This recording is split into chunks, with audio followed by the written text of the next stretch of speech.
Salam hörmətli dinləyicilər. Yazırıq podkastın ilk buraxılışına xoş gəlmisiniz. Mən aparıcınız Nigar Məcidova. Bugün studiyamızda yazının duyğulara necə toxunduğunu gözəl şəkildə ifadə edən bir qonağımız var. Fərid Məlikov. Xoş gəlmisiniz Fərid. Bizə biraz özünüzü tanıda bilərsinizmi? Aha, mən Fərid Məlikov, hazırki Yazarlar Klubunun sədri və Dillər Universitetinin 3-cü kurs tələbəsiyəm. Həmçinin Tərcümə fakültəsində təhsil alıram. Əla. Bugün sizinlə çox maraqlı bir mövzuya toxunacağıq. Fərid, bəzən danışa bilmədiyimizi yaza bilirik. Düzdür? Bəli. Sözlər kağızda bizdən daha cəsarətli olur. Yazmaq insanı sakitləşdirir, içindəki o qarışıqlığı düzəldir və düşüncələr forma verir. Bugün də bu mövzunun dərin qatlarına enəcəyik. Sizin də bildiyiniz kimi, psixoloji tədqiqatlarda yazı terapiyasına böyük önəm verilir. İnsan yaşadığı ağrını, sevinci, qorxunu, ümidi yazdıqda həm yaddaşa, həm də şuura sadə bir qapı açılır. Yazı insanın özünü anlama prosesini sürətləndirir və çox vaxt sağaldır. Elə buna görə də bugün yazının daxili dünyamıza təsirini müzakirə edəcəyik. İlk olaraq soruşmaq istəyirəm. Yazmaq insanı niyə sağaldır? Bu prosesin əsas psixoloji mexanizmi nədir? Bu proses həm emosional, həm kognitiv səviyyədə baş verir və bunun bir çox növləri var ki, yazı insanın emosiyalarını emal edir, onun xaosunu, beyindəki xaosu nizama salır və bir çox işlərdə özünü göstərir. Məsələn, ən birinci növbədə başlayaq xaosu formaya salmaqdan. İnsanın beynindəki fikirlər, düşüncələr daim qarışıq olur. Çünki bizim beynimiz, təsəvvür edin ki, neçə yaşımız varsa, ta doğulduğumuzdan bəri bura qədər beynimizdə bir çox hadisələri, fikirləri, gördüklərimizi, eşitdiklərimizi daşıyırıq. Bir növ beyin xaotizm mərkəzidir və həmin xaotizmin içində düşünmək biraz insan üçün çətin olur. Amma biz öz düşündüklərimizi vərəqə yazdıqda yazı bir formaya alışır, yazı bir formaya düşür və insan beyni və insan göz yaddaşı daha iti olduğu üçün onu daha yaxşı qəbul edə bilir. Beləliklə insan nəinki düşünərkən, yazarkən yaşadıqlarını daha yaxşı emal etmiş olur və daha yaxşı anlamış olur.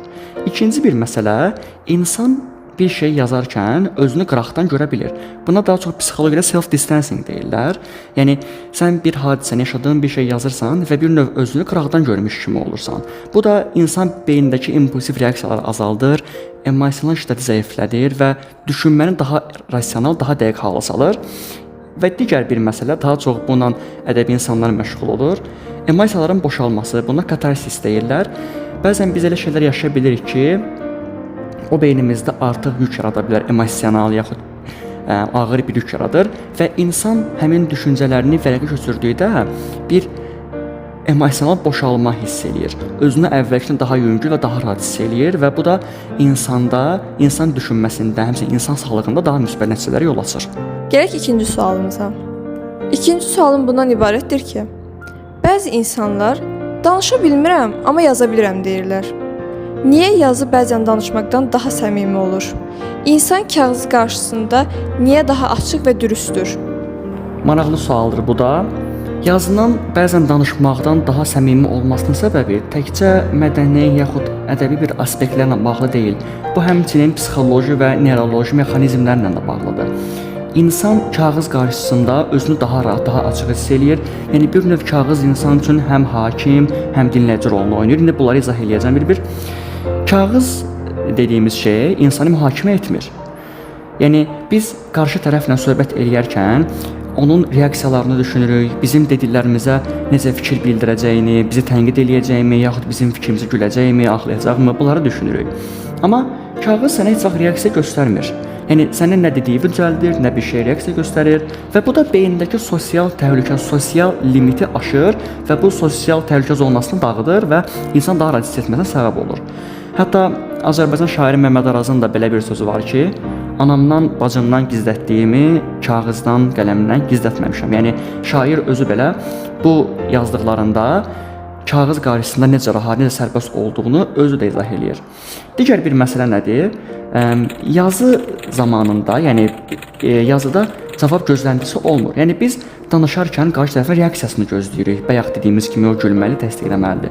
Amma yazı yazanda isə kiməsə uyğunlaşmaq ehtiyacı duymuruq, yaxud qarşı tərəfin emosiyalarını idarə etmək kimi bir məcburiyyət içimizdə yaranmır. Yalnız insan vərəqə yazarkən özünə cavab vermiş olur. Bir növ özünə dürüst davranır. Başqa bir məsələ də bundan ibarətdir ki, yazı insanı öz vicdanı ilə üz-üzə qoyur. Bayaq bunun barədə danışdım, self-distancing barədə ki, biz yaşadığımızı, hansısa bir hadisəni vərəqə yazıb özümüzü qıraqdan görə bilirik. Əgər sən vicdanlı insansansa, yazdıqlarını oxuyub özü bir daha mühakimə edə bilərsən və etdiklərinin doğru yaxud yanlış olduğunu anlaya bilərsən. Və belə deyim ki, bu insanda özünə etiraf hissini, effektini daha da gücləndirir. Çünki kağız insana bir növ öz vicdanına baxmaq üçün güzgü rolunu oynayır. Çox maraqlı bir fikir səsləndirdiniz ki, kağız insanda güzgü rolunu oynayır. Gəlin keçək növbəti suala. Yazı travma və çətinlik zamanı çox kömək edir. Sizcə insan ağrısını yazıya çevirdikdə onu daha yaxşı başa düşür, yoxsa ondan uzaqlaşır? Maraqlı bir sualdır. Cavab verəsi olsam deyərəm ki, bu hər iki proses üçün də keçərlidir. Yəni yazı insan ağrısını daha yaxşı həm özünə yaxınlaşdırır, həm də uzaqlaşdırır. Baxın, belə bir şey deyim. Bilmirəm oxumusunuz yoxsa yox. Deməli Murad Həsənlinin Oar Yalnızlıqdan Şizofreniya adında bir əsəri var. Orada baş obraz digər bir obraza deyir ki, öz həyatını yaz və öz həyatını yazdıqca onu bir daha yaşamış olacaqsan. Və həmin obrazda bunu anlayıb öz həyatını yazmağa başlayır. Təbii ki, davamında nə olacaq bunu deməyəcəm. Oxuyun, həqiqətən çox qəşəng əsərdir. Yazı yazanda insan beynində və yaxud qəlbində deyək, ağrının konturları və onun sərhədləri, nə olduğu daha yaxşı gözə çarpılır, anlaşılır. Hisslər konkret bir sözə çevrildiyi üçün və həmin o yazını gördüyümüz, oxuduğumuz üçün və özümüzü qıraqdan gördüyümüz üçün ağrının hardan gəldiyini daha yaxşı anlamış oluruq, onun kökünə inirik və az da olsa o ağrını bir daha yaşamış oluruq. Siz yazı yazarkən özünüz haqqında nəyi kəşf etdiyinizi hiss edirsiniz? Bu proses sizi özünüzə yaxınlaşdırıbmı?